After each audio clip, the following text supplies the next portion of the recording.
Hello అండి, welcome to let's cook with Madhu. ఈరోజు మన స్పెషల్ రెసిపీ వచ్చేసి రస్మలై. పేరు వింటేనే నోరూరుతుంది కదా. మా ఇంట్లో అందరి ఫేవరెట్ స్వీట్ అండి రస్మలై. స్వీట్ షాప్ స్టైల్లో రస్మలై కొన్ని టిప్స్ పాటిస్తే మనం ఇంట్లోనే చేసుకోవచ్చు. చాలామందికి రస్మలై ఇంట్లో చేసుకుంటే లోపల వరకు రబ్రీ పాలు వెళ్ళకపోవడం లేదా రస్మలై గట్టిగా రావటం అవుతూ ఉంటుంది. ఈ వీడియోలో రస్మలై సాఫ్ట్గా, స్పాంజీగా, జ్యూసీగా ఎలా చేసుకోవాలో టిప్స్తో పాటు ఎక్స్ప్లెయిన్ చేశానండి. సో వీడియోని స్కిప్ చేయకుండా లాస్ట్ వరకు చూడండి. నేను చెప్పిన టిప్స్ అన్నీ పాటిస్తే మీరు ఇంట్లోనే పర్ఫెక్ట్గా స్పాంజీ అండ్ జ్యూసీ రస్మలైని ఈజీగా చేసుకోవచ్చు. So let's cook. ముందుగా చెనా చేసుకోవడానికి ఒక గిన్నెలో 1.5 లీటర్ పాలను పోసుకొని పెట్టుకోండి. ఈ రెసిపీలో ఫుల్ ఫ్యాట్ మిల్క్తో కన్నా టోన్ మిల్క్తో కానీ లేదా లో ఫ్యాట్ మిల్క్తో రస్మలై సాఫ్ట్గా వస్తాయండి. ఇప్పుడు స్టవ్ ఆన్ చేసుకొని మీడియం ఫ్లేమ్లో పాలని అప్పుడప్పుడు కలుపుతూ మరిగించుకోండి. పాలు మరిగేలోపు మనం ఒక స్ట్రెయినర్ మీద ఇలా క్లాత్ వేసి చెనా అనేది రెడీ అయ్యాక స్ట్రెయిన్ చేసుకోవడానికి రెడీగా పెట్టుకుందాము.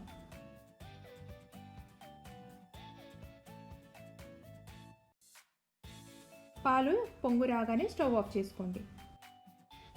ఇప్పుడు 2 టేబుల్ స్పూన్ల వెనిగర్లో 2 టేబుల్ స్పూన్ల నీళ్లు వేసుకొని తీసుకుందాం.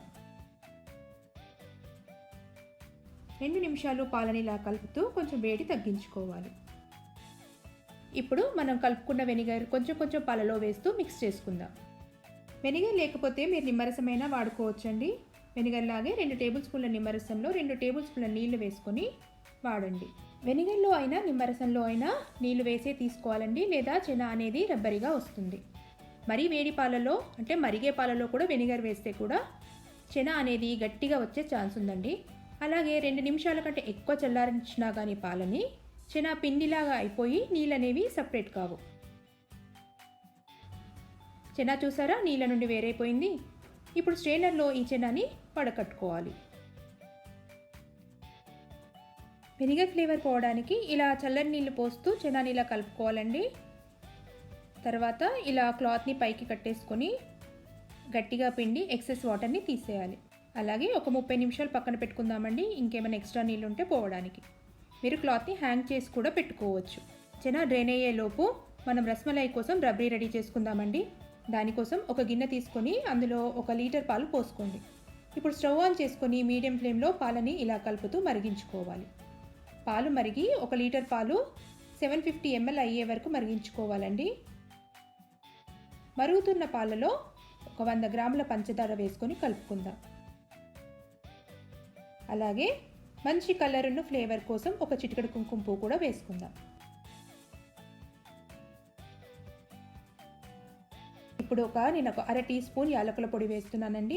అలాగే సన్నగా తరిగిన 10 బాదాం 10 పిస్తా కూడా వేసుకోండి.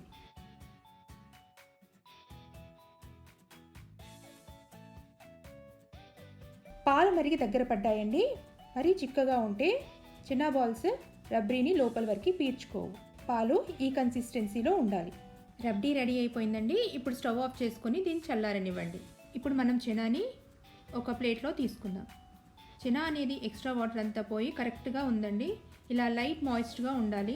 ఇప్పుడు చెనాని 10 నిమిషాలు ఇలా అరచేతితో వత్తుతూ స్మూత్గా సాఫ్ట్గా అయ్యేలాగా మ్యాష్ చేసుకోవాలండి. మరీ పొడిగా ఉండకూడదు, అలాగని మరీ తడిగా కూడా ఉండకూడదు. పొడిగా ఉంటే రస్మలైలు గట్టిగా వస్తాయండి. దానికి చిట్కా ఏంటంటే, మీకు పొడిగా ఉందనుకోండి, అందులో 1/2 టీ స్పూన్ నీళ్ళు లైట్గా చిలకరించేసి ప్రెస్ చేస్తూ మ్యాష్ చేసుకోవాలండి. అదే బాగా తడిగా ఉంటే మాత్రం తడి అంతా పోయే వరకు అలాగే హ్యాంగ్ చేసి ఉంచండి.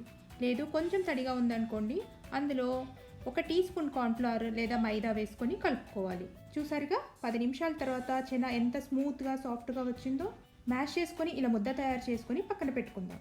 ఇప్పుడు వేరొక గిన్నెలో 1 కప్పు పంచదారకి 4 కప్పుల నీళ్లు పోసుకుందాం.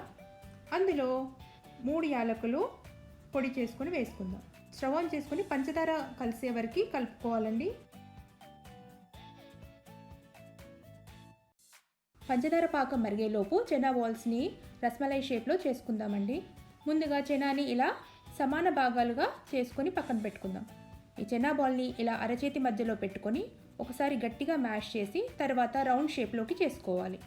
ఇప్పుడు ఈ చెనా బాల్స్ని ఇలా ప్రెస్ చేసి రస్మలై షేప్ ఇవ్వాలి.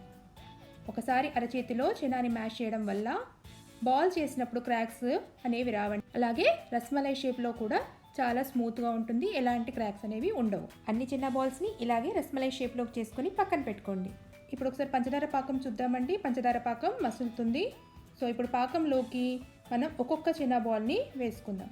పాకం హై ఫ్లేమ్లోనే మరగాలండి, అప్పుడే బాల్స్ అనేవి ఆ మరుగుతున్న నీళ్ళలో బాగా కుక్ అవుతాయి. చిన్న బాల్స్ వేసి మూత పెట్టి హై ఫ్లేమ్లో ఒక 10 నిమిషాలు ఉడికించుకోవాలండి. పాకం లో ఫ్లేమ్లో ఉంటే చిన్న బాల్స్ విరిగిపోయే ఛాన్స్ ఉందండి, కాబట్టి పాకం ఇలా తెల్లుతూ మరగాలి. అన్ని చిన్న బాల్స్ని ఒకేసారి వేసినా కానీ తెల్లుతున్న పాకం అనేది చల్లబడిపోయి అంతా మరగదండి. సో ఇది గుర్తుపెట్టుకోండి, ఒక్కొక్కటి మాత్రమే వేయండి. 10 నిమిషాల తర్వాత మూత తీసి మరొక వైపుకి తిప్పుకుందాం. చాలా మెల్లిగా తిప్పాలండి, విరిగిపోయే ఛాన్స్ ఉంది చెనా బాల్స్. ఇప్పుడు మూత పెట్టేసుకొని మరొక 10 నిమిషాలు ఉడికించుకుందాం. చెనాలో ఎక్కువ తేమ ఉన్నా కానీ పాకంలో చెనా బాల్స్ విరిగిపోతాయండి. 10 నిమిషాలు అయిందండి, మన చెనా బాల్స్ అన్నీ బాగా కుక్ అయిపోయాయి. ఇప్పుడు వీటిని పక్కన పెట్టుకొని చల్లారనిద్దాం. ఇవి చల్లారేలోపు నేను మనం చేసుకున్న రబ్రీని ఒక సర్వింగ్ డిష్లోకి ట్రాన్స్ఫర్ చేస్తున్నానండి. చూసారా మన చెనా బాల్స్ ఎంత స్పాంజీ అండ్ జ్యూసీగా వచ్చాయో. చెనా బాల్స్ని ఇలా స్పూన్లోకి తీసుకొని వేరొక స్పూన్తో లైట్గా ప్రెస్ చేసి కొంచెం ఎక్స్ట్రా వాటర్ని స్క్వీజ్ చేసి మెల్లగా వాటిని మనం చేసుకున్న రబ్రీలోకి డ్రాప్ చేసుకోవాలండి. ఇలా అన్ని చెనా బాల్స్ని ఒకదాని తర్వాత ఒకటి మనం రబ్రీలోకి వేసుకుందాం. అన్ని బాల్స్ వేసుకున్నాక నేను ఇక్కడ క్లించ్ ఫిల్మ్తో కవర్ చేస్తున్నా, మీరు మామూలు ప్లేట్ అయినా కానీ పెట్టి కవర్ చేసుకోవచ్చు. కవర్ చేసి రూమ్ టెంపరేచర్లోనే ఒక 2 అవర్స్ ఉండనివ్వండి. మరి ఫ్రిడ్జ్లో అప్పుడే పెట్టేస్తే రెండు కూడా కూల్ అయిపోయి చిన్న బాల్స్ లోపలికి రబ్రీ అనేది అబ్జర్వ్ అవ్వడానికి చాలా టైం పడుతుందండి. రూమ్ టెంపరేచర్లో ఒక 2 అవర్స్ ఉంచి తర్వాత 4 అవర్స్ ఫ్రిడ్జ్లో పెట్టి చిల్ చేసుకోండి. 4 అవర్స్ తర్వాత చూడండి రస్మలై ఎంత సాఫ్ట్ అండ్ జ్యూసీగా ఉన్నాయో, చూస్తేనే నోరూరుతుంది కదా. ఇప్పుడు మన రస్మలైలు వచ్చేసి రెడీ టు సర్వ్ అండి. చూసారు కదా ఎంత సాఫ్ట్ అండ్ స్పాంజీ జ్యూసీగా ఉన్నాయో. ఈ సాఫ్ట్ అండ్ జ్యూసీ రస్మలైని నేను చెప్పిన టిప్స్ పాటించి మీరు ఇంట్లోనే చాలా ఈజీగా చేసుకోవచ్చండి. ఇంగ్రీడియంట్స్ లిస్ట్ అంతా కూడా డిస్క్రిప్షన్ బాక్స్లో ఉంది. మీరు ఈ రెసిపీని ట్రై చేసి మీకు ఎలా వచ్చిందో నాకు కమెంట్స్లో తప్పకుండా చెప్పండి. అలాగే ఈ వీడియో మీకు నచ్చితే వీడియోని లైక్ చేసి మీ ఫ్రెండ్స్కి రిలేటివ్స్కి షేర్ చేయండి. మరికొన్ని స్పెషల్ అండ్ టేస్టీ రెసిపీస్ కోసం లెట్స్ కుక్ విత్ మధు ఛానల్ని తప్పకుండా సబ్స్క్రైబ్ చేసుకోండి. Thanks for watching.